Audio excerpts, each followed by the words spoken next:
Olá pessoal, tudo bem? Neste vídeo nós vamos falar sobre a análise linear discriminante, que é um método que pode ser utilizado aí para classificação também, assim como a regressão logística, que foi o primeiro método de classificação que a gente viu. Análise linear discriminante é também um método de estatística multivariada, então de certa forma é um método bem complexo, tá? Só que a gente vai tentar facilitar ele aqui, ou pelo menos simplificar a explicação, não facilitar, mas vou tentar fazer um vídeo relativamente curto, considerando a complexidade do tema, e depois a gente vai fazer a implementação no R para entender como utilizar esse método na prática, tá? Mas basicamente, recordando lá da regressão logística, um problema de classificação nós podemos trabalhar da seguinte forma: eu quero saber a probabilidade de y pertencer a uma classe 1, por exemplo, dado o valor de uma variável independente x ou de k variáveis independentes, x1 até xk, tá? Qual que seria essa probabilidade? Na regressão logística a gente trabalhou com essa probabilidade a princípio e com complementar 1 menos isso daqui, né? Seria a probabilidade de y pertencer a uma outra classe, por exemplo, a classe 0, dado x, porque lá a gente trabalhou a regressão logística considerando duas classes apenas, ou seja, partindo da distribuição binomial, então a classificação binária. A gente poderia ter trabalhado a regressão logística para 3 ou mais classes, considerando a regressão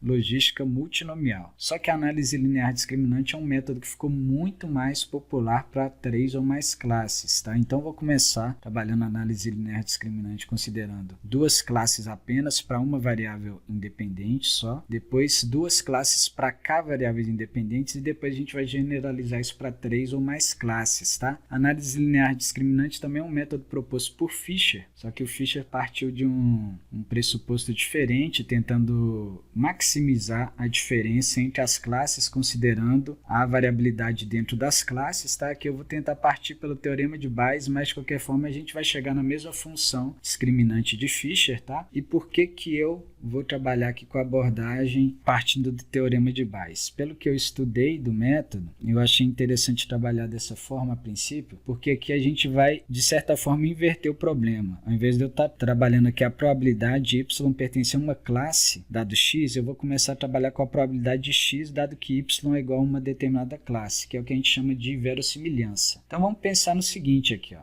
O teorema de Bayes está resumido aqui nessa fórmula. Probabilidade de A de um evento A ocorrer dado que um evento B ocorreu, igual a probabilidade de um evento B ocorrer dado que A ocorreu, vezes a probabilidade de A de forma geral, dividido pela probabilidade de B de forma geral também. Essa probabilidade aqui, quando eu coloco dessa forma, A dado B, é a probabilidade condicional. Aqui é o inverso, né? Probabilidade de B dado A também é uma probabilidade condicional. E nesse contexto a gente vai poder chamar de verossimilhança. E essa probabilidade de A, de forma geral, a gente pode chamar de probabilidade a priori. E basicamente, se eu der um exemplo aqui, vamos considerar o seguinte: qual a probabilidade de uma pessoa ter diabetes, dado que ela tem um determinado nível de glicose? Aí eu posso descrever isso da seguinte forma: isso é igual à probabilidade da pessoa ter um determinado nível de glicose, dado que ela tem diabetes. Isso é fácil, porque se eu sei que a pessoa tem diabetes, eu sei ali a média, eu sei a probabilidade da pessoa ter aquele nível de glicose pela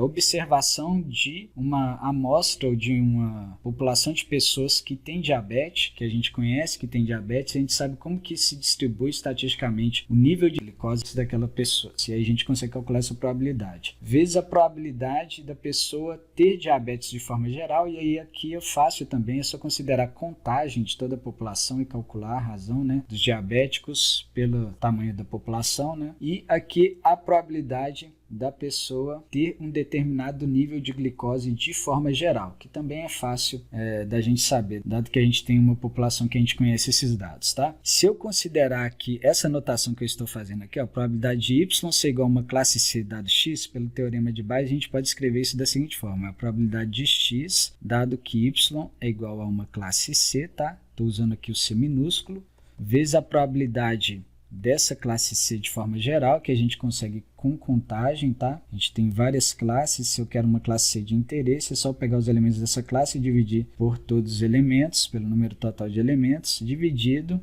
pela probabilidade de x de forma geral, probabilidade da nossa variável independente de forma geral, ou seja, eu não estou me importando com a classe aqui, eu quero saber a distribuição geral aqui de x. Esse C minúsculo aqui eu estou considerando como sendo uma classe de interesse, tá? Mas aí eu coloquei aqui embaixo essa regrinha aqui, ó, que é a probabilidade de x de forma geral, somatório para L igual a 1 até C maiúsculo, de P de L vezes P de X, dado que Y é igual a L, ou seja, eu estou somando para todas as classes de L igual a 1 até C.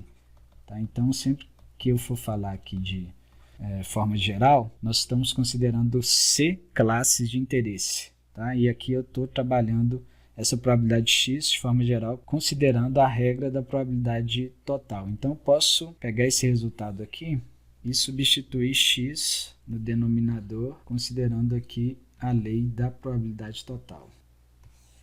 Beleza? Eu sei que talvez fique um pouco abstrato, mas agora eu vou tentar ilustrar isso daqui para vocês e fazer mais algumas considerações para ficar mais claro o objetivo nosso aqui, dentro do contexto aqui da análise linear discriminante. Vamos supor aqui, ó, que eu tenho uma única variável independente x, tá? E aí eu tenho duas classes. Probabilidade x, dado que y é igual a classe 1, está representado pela função densidade de probabilidade aqui da normal em vermelho. É a probabilidade de x, da variável independente x, dado que y pertence à classe 2, está representada pela função densidade de probabilidade dessa curva em azul. Tá? Então, basicamente, o que eu estou fazendo aqui é considerar dados a priori, e aí eu consigo estimar, de certa forma, a função densidade de probabilidade a partir dos dados amostrais. Depois nós vamos tentar chegar num valor de x aqui, para fazer uma discriminação entre essas classes. E aí, depois que eu discriminei a partir de dados de treino, eu vou ter, por exemplo, uma observação de teste por aqui assim, e a partir dessa observação de teste, eu consigo calcular a probabilidade dessa observação pertencer à classe 1 e também a probabilidade dessa observação pertencer à classe 2, que nesse caso é muito maior, né? Então eu classificaria essa observação aqui como pertencente à classe 2, dado o valor de x dela, mas a princípio eu estou trabalhando aqui com a probabilidade de x dado a classe, né? Então essa probabilidade aqui, como eu estou descrevendo ela como essa curva normal, eu posso chamar aqui de f1 de x, que seria a função densidade de probabilidade de x, dado que ele pertence à classe 1, tá? Que de certa forma a gente vai usar para calcular a probabilidade. A probabilidade no conceito aqui de verossimilhança, você se lembra que eu chamei isso daqui lá de verossimilhança, que é a verossimilhança da classe 1 e aqui da classe 2, seria a probabilidade de um valor de x qualquer. Então, simplesmente o valor na função, igual eu coloquei aqui. Aqui seria a nossa f2 de x, ou seja, descreve a probabilidade de x, dado que y é igual à classe 2, beleza? E ambas aqui eu estou considerando a distribuição normal. Nós sabemos que a função densidade de probabilidade da distribuição normal é essa função aqui, que é 1 sobre raiz de 2π vezes sigma, desvio padrão, vezes e elevado a menos meio de x menos μ dividido por sigma ao quadrado. Eu coloquei aqui μ de c para ser a média da classe e sigma de c para ser o desvio padrão dentro de cada classe, tá? A gente vai discriminar considerando os parâmetros aqui de cada classe. Só que a análise linear discriminante considera que as variâncias dentro das classes são iguais, tá? Então isso é uma consideração da análise linear discriminante. Depois eu vou falar rapidamente, não nesse vídeo, em outro vídeo, da análise quadrática discriminante, que aí a gente considera variâncias diferentes, beleza? Então, dadas essas considerações, nós podemos dizer que a probabilidade de y pertencer a uma classe C, dado x, pode ser descrito como sendo a probabilidade de x, dado que y pertence a uma classe C, vezes a probabilidade dessa classe C a priori, dividido, considerando aqui a regra da probabilidade total, pela soma para L igual a 1 até C da probabilidade de L vezes a probabilidade de x, dado que y é igual a uma classe L. Tá? Então, só fazendo a distinção, esse C que eu uso aqui é um C minúsculo e aqui o número total de classe é o C maiúsculo. Aí eu estou usando um contador L aqui nesse caso. E aí, uma vez que isso aqui é a nossa verossimilhança, nós podemos escrever isso como uma função, tá? Densidade de probabilidade nesse caso da normal. E nós vamos fazer isso aqui agora igual isso daqui, tá? Essa probabilidade de x dado c vai ficar igual a essa função, só que aqui sigma eu vou deixar só sigma e não sigma c, porque a variância é constante, é igual para todas as classes. Essa probabilidade aqui a priori de uma determinada classe c eu vou colocar aqui na frente, tá? Dessa vez, e tudo isso dividido ali pelo mesmo denominador, Pronto, basicamente, a princípio essa é a função aqui que nós vamos trabalhar daqui a pouco para fazer a discriminação entre as classes. Mas a gente tem que ter consciência também o seguinte, que o que a gente vai tentar é maximizar a diferença entre as classes, ou seja, a variabilidade entre as classes considerando a variabilidade dentro das classes. Então, logicamente, a gente vai ter uma probabilidade de fazer classificações erradas. Por exemplo, essa probabilidade que eu vou achurar aqui, ó, eu posso chamar ela de probabilidade de ser da classe 2, dado que eu classifiquei como a classe 1, tá ok? Da mesma forma, eu poderia ter uma probabilidade aqui de um elemento ser da classe 1, dado que eu classifiquei como sendo a classe 2, tá? Por exemplo, voltando naquele problema de diabetes lá, né? Aqui eu estou considerando uma variável apenas, né? Então pode ser que tenha uma pessoa que tem um nível de glicose mais baixo, por exemplo aqui, ó, não sei se está dando para ver ainda que eu já fiz uns rabiscos aqui, mas aqui tem uma pessoa que é diabético, mas se eu considerasse essa fronteira, esse valor de X, eu classificaria como não diabético. Por que essa pessoa aqui poderia ser classificada como diabético? Pode ser que tenha uma outra variável, além de uma variável X1, uma outra variável X2 que eu não estou considerando aqui. Pode ser uma variável binária que descreve se a pessoa é grávida, está grávida ou não. Então, se for uma mulher grávida, a gente sabe que o nível de glicose, de corte, digamos assim, para considerar a pessoa diabética é mais baixo. Então, só para fazer essa consideração aí.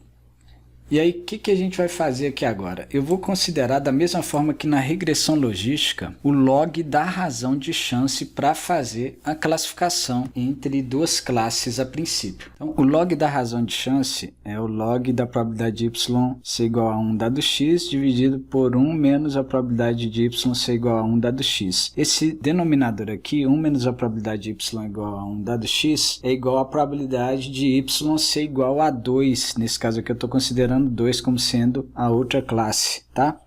Então, nós podemos escrever isso assim, log de p de y igual a 1 dado x dividido p de y ser igual a 2 dado x, beleza? Então, para duas classes, esse aqui também seria uma forma de descrever o log da razão de chance. E aí nós podemos escrever aqui a probabilidade de y igual a 1 dado x como sendo f1 de x vezes p de 1 e a probabilidade de y igual a 2 dado x como sendo f2 de x vezes p de 2. Porque o denominador vai ser igual para ambas, então eu já posso cortar os denominadores, beleza? Então vai ficar assim, ó, log de f1 de x vezes p de 1 dividido por f2 de x vezes p de 2, tranquilo? E aí eu posso separar isso aqui em dois logaritmos, né? O log do produto vai ser a soma dos logs, então vai ficar o log de f1 de x sobre f2 de x mais o log de p1 sobre p2, tranquilo? E aí o que acontece? Aqui eu já vou fazer uma simplificação, tá? Na verdade, nem todos os livros, nem todas as abordagens a gente vai encontrar essa simplificação, mas alguns autores fazem e eu vou fazer aqui. É o seguinte, eu vou considerar isso daqui nulo. Por quê? Se eu considerar que a probabilidade de pertencer à classe 1 é igual à probabilidade de pertencer à classe 2, essa razão vai ser unitária e o log de 1 é nulo, tranquilo? Então, como que eu teria a mesma probabilidade aqui, classe 1 e da classe 2? Quando eu tenho o mesmo número de observações de treino para cada classe, tá? Então, é simples de você ter isso aqui nulo. É só você balancear as classes. Mas se isso não for nulo na prática, de certa forma, isso aqui vai ser uma constante que vai ser adicionado aqui, que pode priorizar, pode aumentar um pouco de forma geral a probabilidade de pertencer à classe 1 ou à classe 2, dependendo do número de observações que você tem em cada classe, tá? E aí, agora nós vamos trabalhar aqui só com as funções de probabilidade de x que descrevem cada classe e vai ficar da seguinte forma. Eu vou pegar aqui a função que a gente já tem aqui, vou colocar aqui, fazer só algumas adaptações. Vai ficar igual a isso, sobre isso mesmo, né? Só que, lógico, eu tenho que adaptar aqui para classes 1 e 2. Na verdade, aqui depois de adaptar, eu tenho que aplicar o log, né, pessoal? E aí, o que acontece? Isso daqui, como a variância é igual, né, eu já posso cortar né, a gente vai ficar com essa parte aqui. O log de E, com um expoente diferente para cada um de acordo com as médias, esse expoente eu posso passar multiplicando o log de E. E o log de E, se eu considerar o logaritmo na base E, ou seja, o logaritmo neperiano, eu posso considerar que dá 1. E outra consideração que a gente pode fazer, o logaritmo da razão pode ser descrito como sendo a subtração entre os logaritmos. Então eu vou ficar no final das contas com isso daqui, ó, menos meio de x menos mi1 sobre sigma ao quadrado. E aqui seria menos meio, só que eu tenho a subtração, fica mais meio de x menos mi2 sobre sigma também ao quadrado. Considero as variâncias iguais na análise linear discriminante, né? Lembrando que o log de E é unitário, por isso que sumiu. Isso aqui é o expoente que passou para frente multiplicando, beleza? Então, basicamente, esse é um resultado inicial que a gente pode utilizar para discriminar, mas a gente ainda vai trabalhar um pouco com ele, tá? Então, nós vamos desenvolver o que está dentro dos parênteses aqui, vai ficar da seguinte forma. Quadrado de x menos 2x vezes mi1 mais quadrado de mi1. E já vou colocar também aqui no denominador o quadrado. Então, sigma ao quadrado, né? E aqui de forma análoga para o segundo parênteses aqui, que também está ao quadrado, né? Então, vai ficar quadrado do primeiro menos 2 vezes o primeiro vezes o segundo mais quadrado do segundo, também dividido por sigma ao quadrado, beleza? E aqui a gente pode cortar esse x ao quadrado, ó, aqui está negativo, aqui positivo, é a única coisa que a gente pode cortar a princípio. E aqui eu vou fazer o seguinte, eu vou pegar aqui mi2 ao quadrado e mi1 ao quadrado, e vou colocar na primeira parte aqui. Aqui está positivo mi2, eu vou colocar primeiro, né, mi2 ao quadrado, menos mi1 ao quadrado, por causa desse menos aqui, está dividido por 2 sigma ao quadrado. E agora eu vou fazer o seguinte, eu vou pegar aqui 2x mi1 e 2x mi2 e vou colocar 2x em evidência. Então vai ficar da seguinte forma, 2x, aqui multiplicando por menos fica positivo, então tem o mi1 aqui positivo dentro do parênteses, tá? E aqui vai ficar mi2 negativo dentro do parênteses. E no denominador eu tenho 2 sigma ao quadrado. E aqui eu posso cortar 2 com 2, né? Então vou até apagar aqui para já ficar organizado esse resultado. E aí, basicamente, isso aqui, de certa forma, já é um resultado que a gente pode considerar um resultado mais organizado aqui para o log da razão de chance. Então eu posso dizer o seguinte, se o log da razão de chance que eu descrevi aqui dessa forma for maior que zero, eu classifico y para a classe 1. Então, minha observação pertence à classe 1. Caso contrário, pertence à classe 2. Tranquilo? E aí eu posso dizer também o seguinte, ó, se eu pegar essa parte e passar para o outro lado, eu vou ficar com o seguinte, x mi1 menos mi2. O sigma vai cortar porque eu vou ter dos dois lados, tá? Eu já poderia ter passado multiplicando aqui, né? Então vai ficar do outro lado o seguinte, maior que, aí inverte os sinais, então fica mi1 primeiro, menos mi2, ambos ao quadrado, né? Dividido por 2, né? Então, se x vezes mi1 menos mi2 for maior que mi1 ao quadrado menos mi2 ao quadrado sobre 2, aí eu classifico a minha observação para a classe 1. Caso contrário, eu classifico para a classe 0, tá? Então, basicamente, se ao invés de eu considerar esse sinal de maior aqui, eu considero uma igualdade, eu tenho a minha fronteira de decisão, que aqui a gente chama de fronteira de decisão de Bayes, justamente por estar trabalhando com o teorema de Bayes para classificação, que seria onde a gente tem dúvida, que é o valor exato de x ali que eu discrimino. X maior que aquele valor, uma classe, x menor que aquele valor, outra classe, tá? Então, vamos fazer isso aqui. Então, se eu considero aqui, ó, x igual a essa diferença aqui de quadrados, eu posso descrever da seguinte forma, mi1 menos mi2 vezes mi1 mais mi2, tranquilo? E eu divido isso tudo aqui por 2 vezes mi1 menos mi2, certo? E aí eu corto isso daqui com isso e fico mi1 mais mi2 sobre 2, perfeito? Que vai ser, nesse caso, mais simples aqui a nossa fronteira de decisão de Bayes. Então, deixa eu tentar deixar esse resultado aqui ao final, depois de ter demonstrado para vocês aqui como que eu chego nele, deixa ele organizado. Beleza? Então, basicamente, toda essa demonstração aqui foi para a gente chegar nesse resultado aqui, ó, que é essa fronteira aqui, ó, o x que determina essa fronteira aqui é a média do grupo 1 mais a média do grupo 2 dividido por 2, tranquilo? Poxa, tanto resultado para chegar nisso que a gente poderia ter visto graficamente de forma bem simples, sim, mas agora eu vou passar para o caso multivariado, ou seja, para mais de uma variável regressora, aqui eu só tenho uma variável, que vai ficar bem mais complexo, e aí eu não vou fazer essas deduções princípio, porque eu já fiz aqui para o caso univariado, e de certa forma a gente consegue fazer uma analogia aí considerando a normal multivariada, beleza? Mas antes disso, vou só fazer uma analogia rápida aqui com a regressão logística. O que acontece? Na regressão logística, nós trabalhamos também com log da razão de chance, e no final nós chegávamos no modelo da seguinte forma, beta 0 mais beta 1 x, certo? Aqui de certa forma eu posso chamar isso daqui de beta 0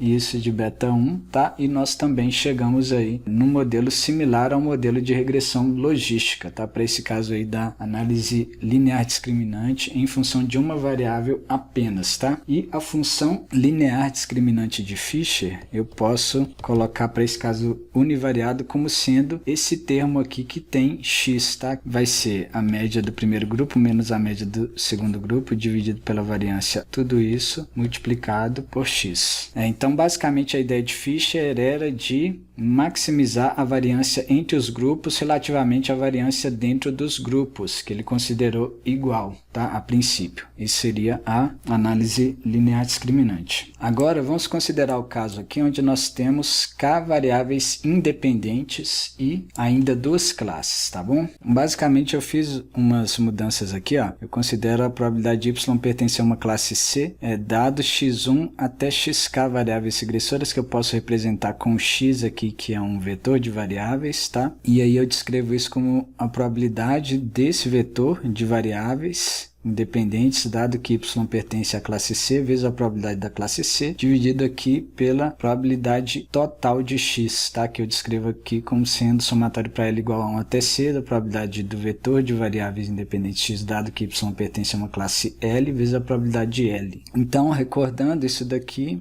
pode ser descrito como a função de x para aquela classe C específica, tá? E aí, basicamente, o que vai acontecer? Análise linear discriminante, considerando k variáveis regressoras e duas classes, eu coloquei aqui ilustrado inicialmente para duas variáveis regressoras, tá? Então, x1 e x2, ou seja, k igual a 2 nessa ilustração. E duas classes, que seriam a classe azul e a vermelha, então eu tenho y1 e y2, beleza? Vamos considerar aqui primeiro essa classinha azul aqui. Vamos supor que aqui seria a média dessa classe, tá? E para a classe y2, seria aqui a média, tá? Na verdade, isso não é uma média de uma variável apenas, porque eu tenho duas variáveis independentes. Então, é a média de duas variáveis. Então, eu tenho que olhar aqui na direção dessa variável x2, tá? E também na direção dessa variável x1 aqui, ó. Mais ou menos por aqui. E da mesma forma, para a classe vermelha aqui, a nossa classe 2. Deixa eu melhorar um pouquinho a posição dessa média aqui, né? Por aqui assim. Enfim, aqui basicamente é um vetor de médias. Eu posso chamar aqui de μ1, que eu vou ter aqui uma média dessa variável 1, desse grupo 1 na variável x1, tá? E uma média na variável x2. Então, essa média aqui, μ1 na variável x1, e essa média aqui, que eu posso chamar de μ1 na variável x2, tá? Então, esse é um vetor de médias. Da mesma forma, para outra classe, a classe rosa aqui, ou vermelha, μ2 seria um vetor de médias onde eu tenho aqui a média desse grupo 2 na variável x1, tá aqui. E tenho também a média desse grupo 2 aqui na variável x2, tá aqui. Beleza? E aí eu posso observar que o que acontece? Se eu considerasse apenas a variável aqui, ó, x1 para fazer a classificação, eu teria a minha fronteira de decisão por aqui assim, né? Eu teria essa probabilidade aqui de errar, classificando como a classe 2, dado que é da classe 1, e essa outra probabilidade aqui do contrário, né? Classificando como sendo da classe 1, só que é um objeto, uma observação da classe 2. E aqui, se eu considerasse a variável x2, eu também também teria uma probabilidade alta, né, de errar da mesma forma, fazer uma classificação errada aí em ambas as classes, tá? E aí o que acontece? Eu percebo que eu tenho, além de uma variância individual de cada classe aqui, considerando cada variável regressora, eu tenho uma variabilidade conjunta, eu tenho uma correlação, eu posso perceber que essa correlação, que lógico, se eu pensar nas unidades originais de x1 e x2, eu posso falar em covariância, quando x1 aumenta, x2 diminui. Isso acontece em ambas as classes. Não necessariamente em todos os problemas vai acontecer dessa forma, mas nesse problema aqui está assim, né? E eu percebo que a variância entre as duas é igual. Tanto considerando a variável independente 1 quanto a variável independente 2, eu vejo que as formas aqui das funções densidade e probabilidade individuais são iguais, só tem um deslocamento entre as médias, tá? E aqui as elipses também que descreve essa variabilidade conjunta, ou seja, essa correlação, essa covariância também são iguais, tá? Então só muda as médias aqui, então posso descrever aqui que ao invés de usando um sigma minúsculo, um sigma maiúsculo, sigma 1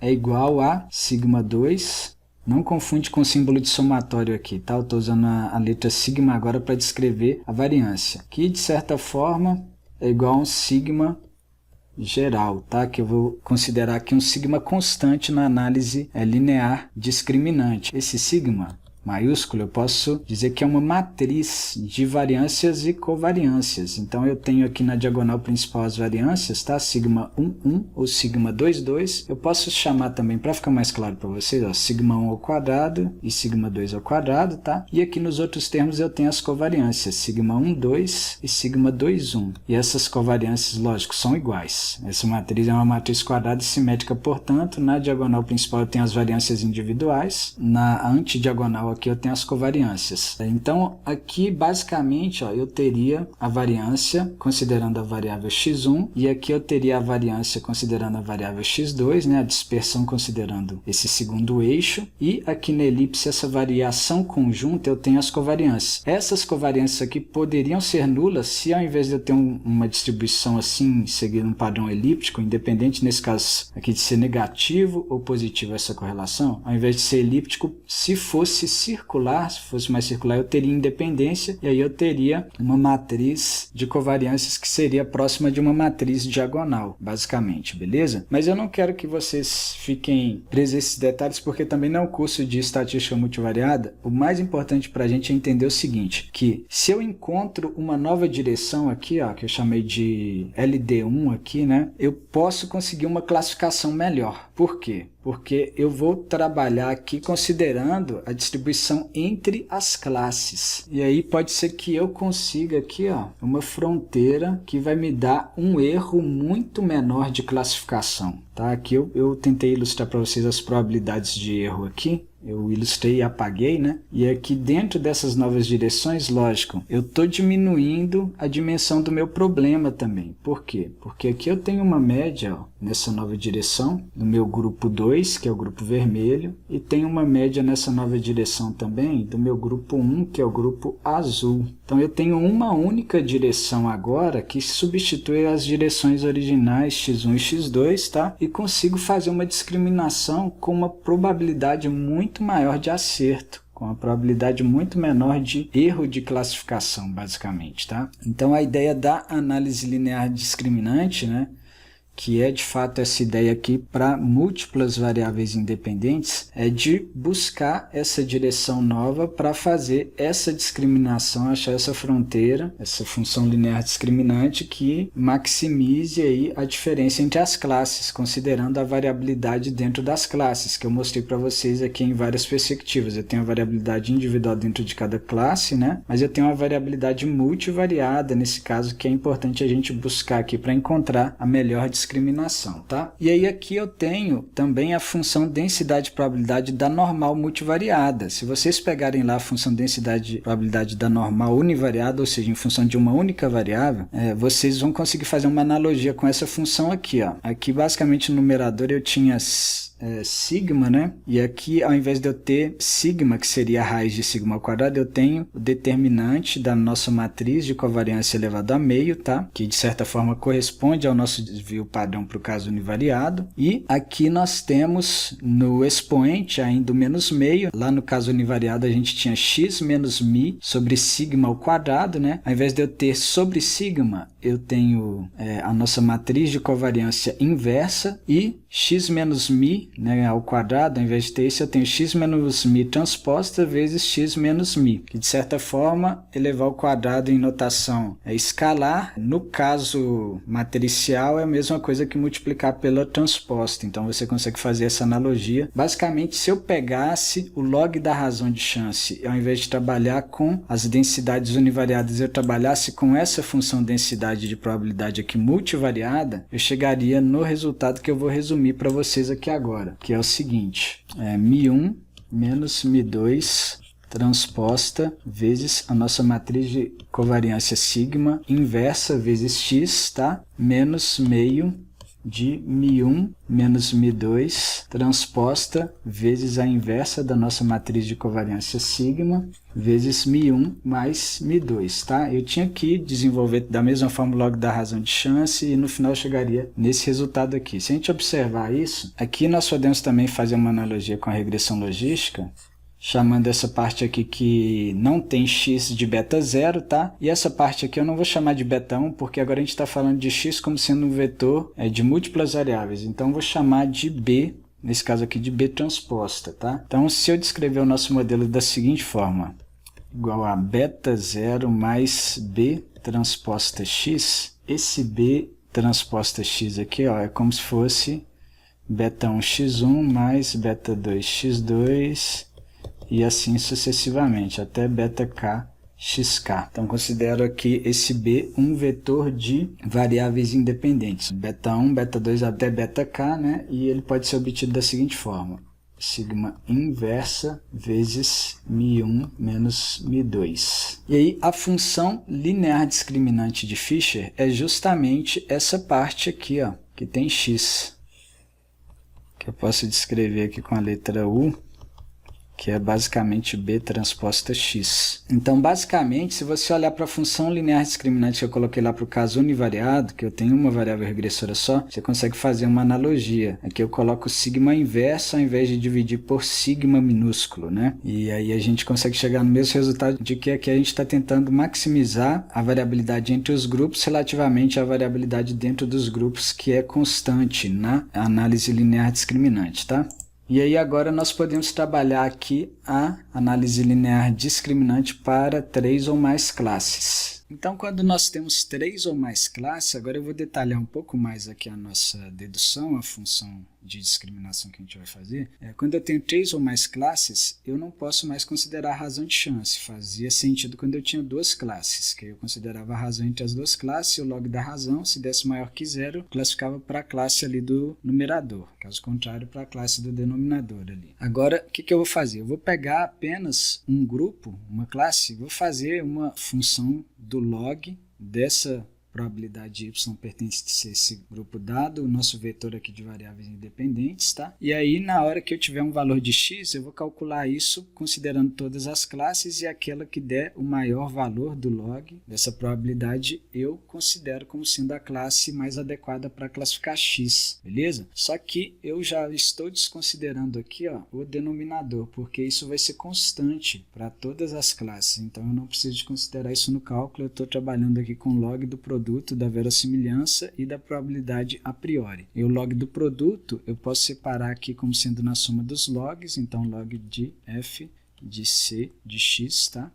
Mais o log da probabilidade daquela classe C ali a priori, ou seja, de forma geral. E aí, o que acontece? Aqui, ó, eu já vou fazer a mesma consideração que eu fiz no início, na hora que eu estava no caso univariado, que se eu considero aqui que eu tenho o número de elementos no grupo 1 igual ao número de elementos no grupo 2 e assim sucessivamente até o 60º grupo, eu posso dizer que isso vai ser igual para todos os grupos. Não necessariamente na prática isso vai acontecer, mas de certa forma isso vai ser uma constante, né? Que não vai depender do valor de x, então eu posso, de certa forma, para simplificar, eliminar isso aqui, considerando que eu tenho as classes balanceadas a princípio. Mas também, se você não quiser considerar, isso vai ficar uma constante ali no seu modelo que não vai te atrapalhar muito. Mas eu vou fazer essa consideração, tá? E aí vou trabalhar com log, então, da verossimilhança apenas. Então, vou substituir aqui nessa função a densidade de probabilidade da normal multivariada. Vai ficar da seguinte forma, log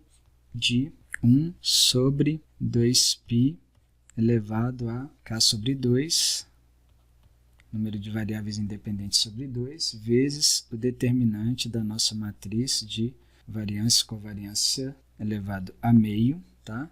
Vezes a exponencial. Aí eu, ao invés de colocar no expoente aqui, porque senão fica difícil, fica muito embolado aqui, eu vou colocar tudo na mesma linha aqui, tudo isso está no expoente, meio, menos meio, x menos mi c transposta, vezes a nossa matriz de covariância inversa, x menos mi c, beleza? Tudo isso aqui no expoente, pronto. Isso daqui vai ser igual ao log disso mais o log de e elevado a isso tudo aqui, tá? Então, deixa eu pegar aqui essa primeira parte aqui e já separar. Só fechar aqui, né? Mais o log de e elevado a isso tudo. Isso tudo vai poder passar para frente do log multiplicando, e o log de e, se eu considerar o logaritmo neperiano de e, vai dar unitário. Então, vai ficar isso daqui, o que está no expoente, tá? Multiplicando por 1. Então, vamos pegar isso daqui e colocar aqui. Eu já vou melhorar isso daqui tirando mais. Deixa eu só apagar tudo aqui. E aí, essa parte aqui, a gente também pode desconsiderar, porque isso vai ficar constante, porque a nossa matriz de variâncias e covariâncias é constante para todos os grupos, ou seja, não depende da classe, tá? Então, isso aqui não vai nos ajudar a discriminar, tá? Então, como não depende de C, eu posso cortar, no final eu vou trabalhar com esse resultado aqui, tá? Então, isso aqui não depende da classe. E aí vamos continuar com esse resultado aqui para terminar de deduzir a nossa função discriminante. Então, a função discriminante para a classe C, eu chamei aqui de U de C, fica igual a menos meio de x menos μc transposta, vezes a inversa da matriz de covariância, vezes x menos μc. Tranquilo? E aí, se eu desenvolver aqui esses produtos aqui, né, vai ficar menos meio de x transposta inversa de sigma vezes x, tá? E aí, novamente, menos meio de x, a inversa da matriz de covariância, vezes menos μc, então posso colocar aqui mais meio, né? Aqui esse x tem que ser transposta, tá? E depois eu vou fazer aqui menos meio vezes menos μc, mais meio de μc transposta, vezes novamente a nossa matriz de covariância inversa, vezes x, tá? E no final, menos meio de menos μc transposta, sigma inversa menos μc, então menos vezes menos vai ficar menos meio de μc transposta, inversa de sigma μc. E aí, mais uma vez, nós temos aqui uma quantidade que não depende da classe. Então, eu estou trabalhando aqui com um U de C, ou seja, uma função que discrimina x de acordo com a classe. Então, eu vou fazer para todas as classes basicamente isso. Então, essa quantidade aqui, como só depende do próprio x, né, vai dar constante, independente da classe. Então, não faz sentido eu considerar isso numa função que nós estamos trabalhando para fazer a separação das variáveis de acordo com suas características em diferentes grupos, em diferentes classes, tá? Então, isso aqui nós vamos cortar, e aí nós vamos ficar ao final com esse U de C, essa função discriminante aqui, para uma classe C, da seguinte forma: essa quantidade aqui é exatamente igual a essa, a gente só está multiplicando em ordem diferente, mas no final das contas dá a mesma coisa, então meio de A mais meio de A dá o próprio A, então vai ficar x transposta vezes a inversa de sigma vezes μc, que é o nosso vetor de médias, tá? Na classe C, menos meio de μc transposta vezes a inversa de sigma de novo, vezes μc. Beleza? Essa é a nossa função discriminante aí. Então, para o caso de 3 ou mais classes, eu vou pegar para todas as classes e calcular essa quantidade para um x do meu interesse que eu quero discriminar. E aí, quanto maior isso daqui, significa que mais próximo o meu x está da média daquela classe ali, considerando os dados de treino, basicamente, tá? Então, essa função aqui é importante no sentido de que para aquela classe que aquele x do meu interesse der o maior valor de c, eu vou classificar o meu valor de x, tranquilo? Então é isso sobre a análise linear discriminante, tá? Na análise quadrática discriminante, eu considero variâncias diferentes, aí fica um pouco mais complexo, mas aí a gente tem um modelo que não é linear, tá? A análise linear discriminante a gente vai ter uma separação linear, basicamente, tá? E no próximo vídeo também, além de tentar fazer rapidamente essa distinção aí da análise linear discriminante para a análise quadrática discriminante, nós vamos fazer uma implementação na linguagem R de ambos os métodos, tá bom? Então por hoje é só. Se você gostou desse vídeo, deixe seu like, se inscreva no nosso canal e ative as notificações. Muito obrigado.